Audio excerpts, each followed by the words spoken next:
వందనాలు. దేవునికి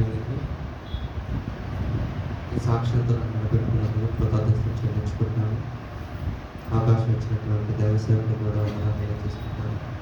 దేవుడు నా జీవితంలో చేసినటువంటి సాక్ష్యం ఏంటంటే,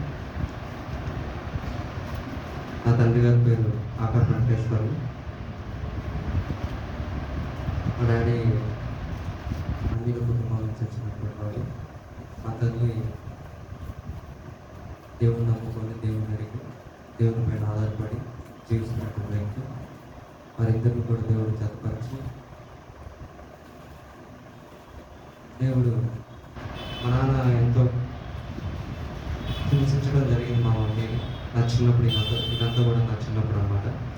ఇక తెలిసిందే కదా, దేవుని వైపు లేనప్పుడు అన్ని కుటుంబంలో ఆ దేవుడిని ఆరాధిస్తున్నప్పుడు తాగుడికి వాటన్నిటికీ బానిస అయి ఉండటం వల్ల భార్యని పట్టుకుపోయించడం, సేమ్ అటువంటి సన్నివేశాలు నా కుటుంబంలో కూడా జరిగాయి.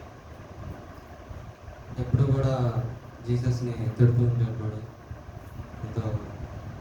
సో ఏదేమైనప్పటికీ నా తల్లిగారు మాత్రం తన విశ్వాసాన్ని మాత్రం విడిచిపెట్టకుండా దేవుని పైన ఆధారపడి మోకరించి ప్రార్థన చేసిన ఆనాటి కన్నీటి ప్రార్థన దేవుడు ఆలకించాడు. కాబట్టి ఏ నోటితో అయితే తిట్టాడో అదే నోటితో యేసుక్రీస్తు నా దేవుడు అని చెప్పాడు. దాన్ని బట్టి నేను నేర్చుకున్నది ఏంటంటే, ప్రార్థన చేసినటువంటి మనమైనా చనిపోతామేమో కానీ ప్రార్థన మాత్రం ఎన్నటికీ చనిపోదు. అది ఎవరో రోజు ఖచ్చితంగా ఫలిస్తుంది.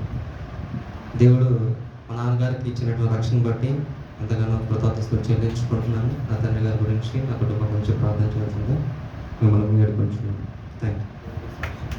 దేవుడికి సాక్ష్యం తీయించగా